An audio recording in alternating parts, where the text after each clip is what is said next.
What's up, guys? I'm Ouch back with another one, and today I'm going to teach you how to learn Japanese. 日本語を学ぶは難しいですけど、しかしこのビデオでは、私はそれで簡単にする。We all know the weeb language that everyone wants to speak for some reason. Well, I'm actually going to teach you how to learn the language. But before we actually get into that, we need to outline the differences between English and Japanese. What makes it tasking, as people might say? First off, English only has one alphabet, the ABC, the A to Z alphabet. But Japanese has three, with each one having its own function, and the first two having 46 letters each. Now, the last script is something that people get scared of when they hear Japanese, and that is kanji. Yes, kanji. I'll get into that later. First, hiragana is basically the basis of Japanese writing. It is used to build up kanjis, and it is mostly used as grammatical particles and some words. While katakana is used for writing foreign words, like words that Japanese people didn't put into the dictionary, but words that are borrowed from other languages. So, for example, words like McDonald, as in the food chain, will be McDonaldo, or words like donuts will be donatsu. So, katakana and hiragana are pronounced exactly the same thing, it's just they're used differently and they look differently. Now, for the first menace, kanji, I'm going to give you time to guess how many letters in quotes are in kanji. 3, 2, 1. If you said 46, then you're wrong.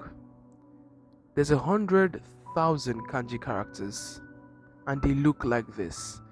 It looks very familiar as it looks like Chinese, because this was actually borrowed from China, and it can carry up to 5 different readings or more, and you still need to learn every single one of them. Now, kanji is very useful when it comes to distinguishing between words and grammatical particles. For example, the word taberu, which means to eat. Now, taberu, when put in a sentence, can be quite hard to read without actually saying the kanji. So you have tabe and de when you divide it. De is the ending, while tabe is the verb itself. So that changes to this.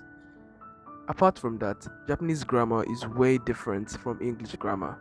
In a traditional English sentence like I ate an apple, it's be I subject, ate verb, and apple object. So SVO, right?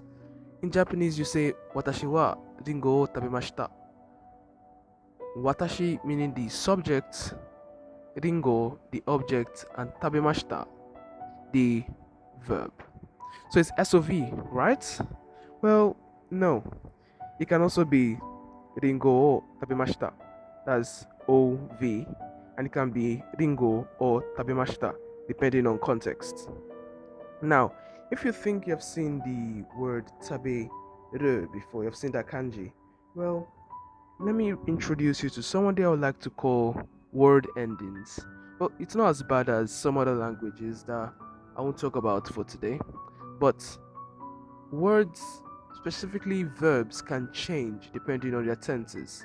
So there are word endings. So taberu tend to tabemashita. Now, apart from actually looking at the word endings, let's talk about keigo. Keigo. Personally, I didn't learn keigo. It's like a more polite version of Japanese that people use in office work and being very polite to people. I'm not going to learn it because, well, it's really different from normal Japanese, and unless you want to pose as some kind of really polite businessman, then you can go learn keigo. But I'm not doing that ever. No. The last two menaces I would like to call are stroke order and pitch accents. I put them together because most people actually don't go over these things because they're actually not as useful as the rest, but somehow it's useful. For stroke order, unless you want to become a Japanese shodo master, then well, you need to forget that for now. For pitch accent, it actually distinguishes words that are spelled the same but mean different things. For example, the Japanese word for rain and candy are both spelled the same way, ame. But one is ame, while the other one is ame. So pitch accent is something that people actually study. Personally, I didn't study it separately. I just picked it up along the way. But if you want to sound close to native, then you might want to focus on pitch accent a lot. Now I've talked about differences between English and Japanese.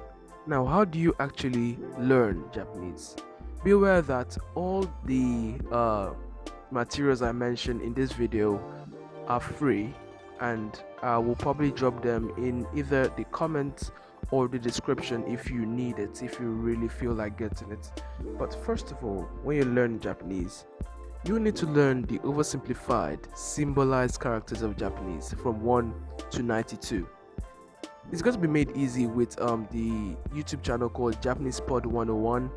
They actually teach you hiragana and katakana easily with mnemonics. So check that out if you want to learn alphabets really quickly. It really helped me when I was going through it. Now, like any other language, you're going to need to focus on basic vocab.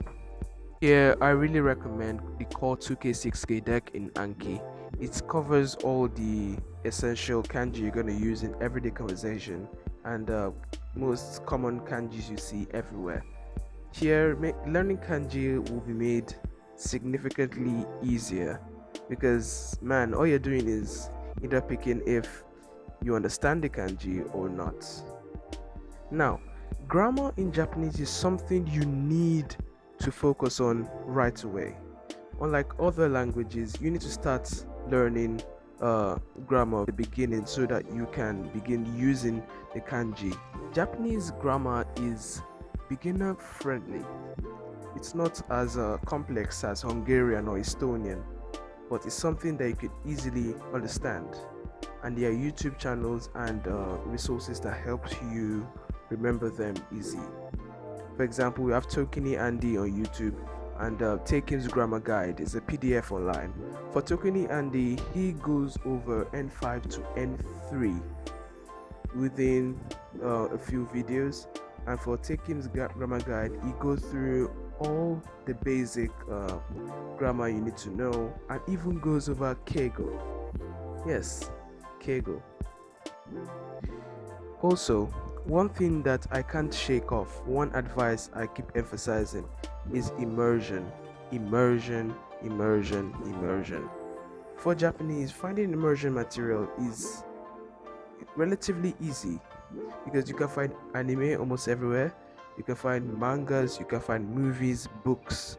You can literally find anything you want in Japanese just by going online. When immersing, I advise you have a book with you to write down the words you don't understand and put the anime in English subtitles for the main part of it, because you're going to need to compare the English sentence to the Japanese sentence.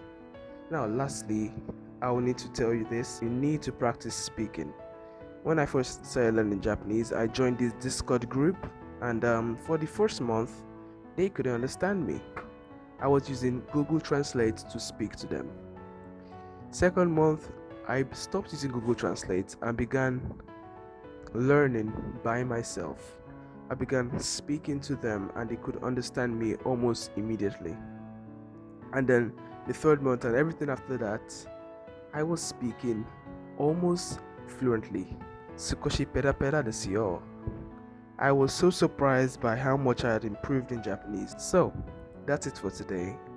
If you like the video, I advise you subscribe and drop a like, or maybe drop a comment on what you want me to do next. I can take into consideration. And like that, I would like to say my final goodbyes and mata ne.